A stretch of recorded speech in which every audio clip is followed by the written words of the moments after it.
Olá pessoal que acompanha o Ciência Informa, eu, professor Guilherme Artioli, estou aqui com a professora Desiree Coelho e hoje a gente vai falar sobre um assunto muito sério da nutrição esportiva. Desiree, por que as pessoas, os nutricionistas, e você é uma delas, prescrevem tanto frango com batata doce para quem quer ficar grande? Bom, já vamos excluir dessa generalização, né? Mas assim, realmente, né? Tá na moda. As pessoas, o que eu atendo de pacientes até na clínica que chegam, consomem até no café da manhã, no lanche da manhã, lanche da tarde, frango com batata doce. Eu acho que isso vem por dois motivos. A questão do frango é porque o frango seria uma proteína de boa qualidade, de alta qualidade, com baixo conteúdo de gordura. Então as pessoas têm o pavor da gordura, né? Ainda mais que todo mundo hoje em dia quer emagrecer. Então o frango acaba sendo uma boa opção de proteína de alta qualidade com baixa gordura e baixa caloria. Mas parece que é a única opção. Desculpa te interromper, mas pelo que a gente vê por aí, frango é a única opção. Exato.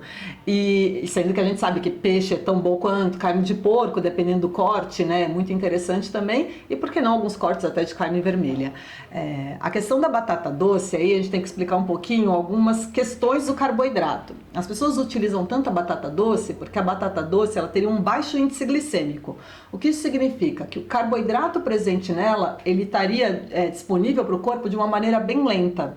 Então as pessoas hoje em dia que querem emagrecer, elas têm pavor do quê? De dar pico de insulina. Isso que eu ia te perguntar, as pessoas ainda acham que o pico de insulina faz a pessoa engordar, é Exato. Esse é um grande mito da área, né? As pessoas acham que se tiver aquele pico de insulina, pronto, engordei. Então consumir um alimento que ocasione um pico de insulina é tudo que as pessoas não querem. Então a batata doce, sendo um alimento que, né, tem um bom carboidrato e não ocasiona isso, né? Ele está disponível de uma maneira lenta, faz com que ele seja tão popular entre as pessoas da academia. Mas o que as poucas pessoas sabem é que o tempo de cozimento dessa batata doce vai influenciar muito nessa questão, né? Então ninguém come batata doce crua, né? Existe um tipo de batata doce, que é a Yacon, que é bem cara, que você consome crua, né? Que ela seria como uma fruta. Mas as outras todas, elas precisam ser cozidas. E aí, quando você cozinha, você quebra a fibra, né? O carboidrato ele fica mais disponível.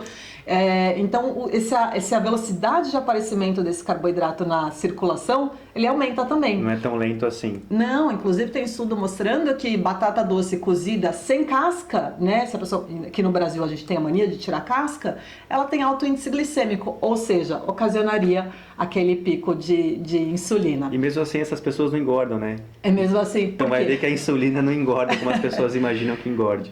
E por exemplo, um arroz 7 cereais, né? Ou uma refeição bem balanceada com arroz e feijão, mesmo arroz branco, mas que tenha feijão, tenha carne, tenha salada e legumes, já não vai ocasionar esse pico tão alto, né? Então esse açúcar do alimento, do carboidrato, ele fica diluído. Então as pessoas podem variar a alimentação, podem e devem, né? Isso que eu ia te perguntar, Desiree, qual que é a chance de uma pessoa que faz uma dieta tão monótona e tão pobre em diversidade de alimentos acabar ficando com deficiência de vitaminas, de minerais? O que pode acontecer com essa pessoa Não menosprezando a deficiência de vitaminas e minerais, Guilherme, mas eu acho que é importante também, porque a monotonia, né, a cor e a qualidade do alimento diz muito sobre o nutriente que tem ali, então quanto mais variada e colorida a alimentação, melhor.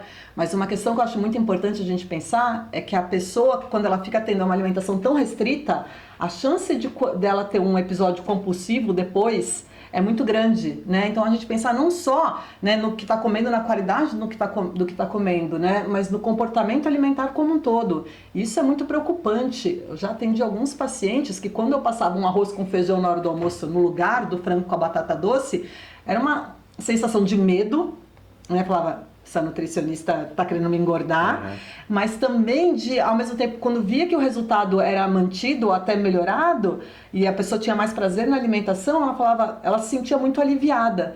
Então acho que é mais do que repetir o que os outros fazem, né, nas mídias sociais ou por aí, no mundo do fitness que a gente tem hoje, é se perguntar o porquê dessa conduta, né? Por que só frango, né? Ou por que só batata doce?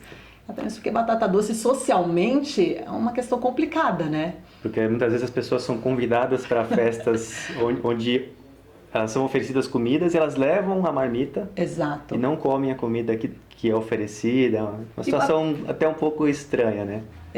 Isso é muito. Tanto que as pessoas se fecham no mesmo grupo, né? Então, assim, elas só começam a frequentar casas de pessoas que oferecem aqueles alimentos que elas têm como adequados. E a questão da batata doce, acima de tudo, é que batata doce é muito fermentativa. Então, a gente não pode ignorar isso. O paciente se refere muito à melhora, né? Fala, nossa, eu sou outra pessoa hoje. Né? Porque tem um incômodo físico, fisiológico mesmo, né? Físico e social do consumo excessivo de batata doce. Então, pode variar a alimentação tranquilamente. Então é isso aí, menos picuinha metabólica, menos foco nos detalhes bioquímicos, que às vezes não tem nada a ver com o que acontece com o paciente na vida real, de corpo inteiro. Exato, pensar num todo, né? Exatamente. Então se você gostou desse vídeo, se inscreva no canal, Ciência Informa e acesse nosso blog, nosso site www.cienciainforma.com.br. Até a próxima. Até a próxima.